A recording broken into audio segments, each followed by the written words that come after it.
If you're in a spot where you're trying to rent your first house now when the market is extremely competitive, literally we are at a national shortage on housing, and you're in a spot where you need to rent your next home, in this video I'm going to go over some strategies you can use of how to rent your first house or your next house and be seen first, right? Get the application first, get the showing first, so you guys can get your next house without the rigmarole and the hustle and bustle. Let's get right into it.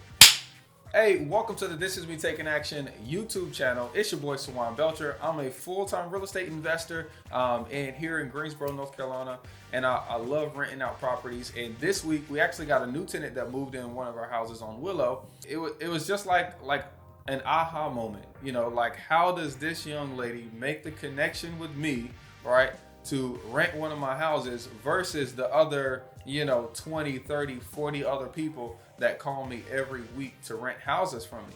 People need to hear it. People need to understand what you should and should not say, what you should have prepared, and how you should present yourself in order to get the house or the apartment that you want. So first of all, just start with the basics, okay? You need to know exactly what you want and what you're willing to sacrifice and what you cannot sacrifice for, okay? So don't just settle for, hey, I like 3 bedrooms because I'm one person that's going to be living there and I want to have 2 extra rooms. Really think about what you need, to live, because you don't want to just have too much extra space that causes extra spending, right?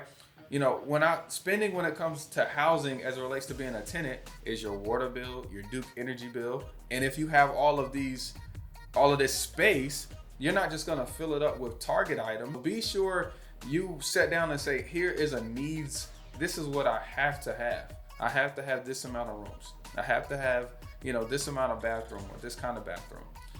I need to be at this monthly payment because that's where my budget is. Now, when it comes to budgeting, you have to understand that number one, most landlords are using the 3 times rule. Whatever the rent is times 3, you must be making an income.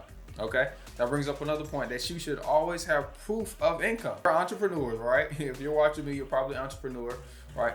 We print paper, so we don't really have proof of that. Now, what you have to do to be able to show proof when you're a hairdresser and you have your own business or you sell e-commerce is you have to set up one bank account that you put all of your money into consistently. Even if you have a W-2 job, all of your money consistently goes in. So if you can't produce a paycheck or a stub, then you can print out the last 3 months bank statements that shows all of your deposits. Make sense? Don't let that hurdle of saying, hey, proving income stop you. First, you need to be able to show proof of income. You need to know exactly what you want and what your budget is, so that way the market doesn't throw you around because rents are high right now. The next thing that'll be good for you is references. Most landlords in today's time now, in 2022, consider that we just came out of 2 years, right, where tenant rights and landlord rights were definitely flexible during these times. So consider that landlords at this particular time, property managers, they are stressed, right? They're tight on their restrictions. So having references, people that know, like, and trust you, putting their name and number down and how you know them can help you get in front of everyone else, right? Because if you have a reference from church, right, then clearly that person knows you go to church, right? If you have a reference from your job, then clearly they know you have tight relationships at your job and that you have a stable job. So now when you know what you want, you got some good references, you got your proof of income, now you really just have to go out and look and be ready for the property that you want. Okay, when I mean be ready, I think as simple as making sure that you pay all of your bills for the last 6 to 12 months on time that show up on your credit score. Because whenever you do an application, we're always going to get an application that looks up your criminal history and your credit worthiness. So in the last 3 months, you just put in an application to get a new apartment. If you haven't paid your cell phone bill on time, your credit card bill on time, or you haven't paid it at all, you now look like a risk. And honestly, us as a landlord, what we want is someone who can stay for a while, okay? Stay for 2-3 years and keep a place clean.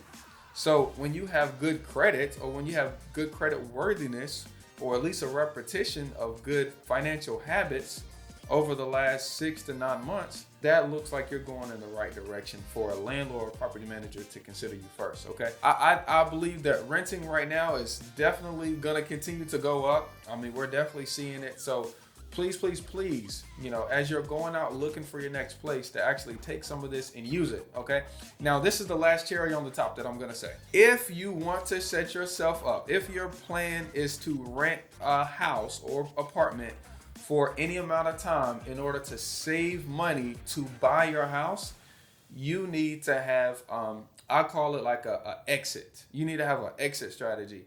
And what I suggest is when you're looking at the amount of rent, the area that the place is in, okay, I think you should have an exit strategy to either have a buyout clause. So if you find the house that you want before your lease is up, then the landlord will let you out of the lease, with little or no penalty. So that way you can go ahead and, get the house that you want, versus having to say, man, I'm locked into this lease for another year. The house that I want is for sale right now. I can't buy it because I'm locked into this lease, and I don't want to have to pay 2 payments or be held liable for my lease payments. Make an out clause with your, let your landlord know what your plans are, and say, hey, I'm looking to buy a house in the next 2 years. So I'm going to be here until then. If I find my next place, is there some way I can get out of the lease at that time with no penalty or little penalty? Okay. Make sure you go into that up front. Okay. And the second exit that I like is setting up your home as an income producing property. So let's say for whatever reason, you decide that you can't afford the apartment anymore, or you buy a new house, or something happens to where it gets hard for you to make that payment. Okay. I want you to use that property to create income. If you still need a place to live and you got a 2-bedroom apartment, rent the second bedroom, right? If you got a new place and you still got that lease and they're not going to let you out without paying a fee, put furniture in it and put it up on Airbnb and make that income. Okay. Either way, if your plan is to move into a house or apartment to rent for X amount of time, and then you want to save up during that time to buy a house, be sure that you have a strategy to get out of your lease so you don't lose money, right? So that you retain it or make money, because there is a science to it. You don't want to pay too much, you don't want to pay too little. And then also, if you have the opportunity, you want to be able to make money on it if you did. Okay, I'm telling you, in college, for 3 years of my life, I literally paid no rent, okay, because I was able to rent out 2 rooms. I mean, no rent, no water, no utilities, no light bill. All of that was paid by the 2 guys that I rented out the apartment to while I stayed there for free. So you guys can do the same. Remember, you don't need all 3 to do a deal. You just need 2 to do you. Have a blessed day. Peace.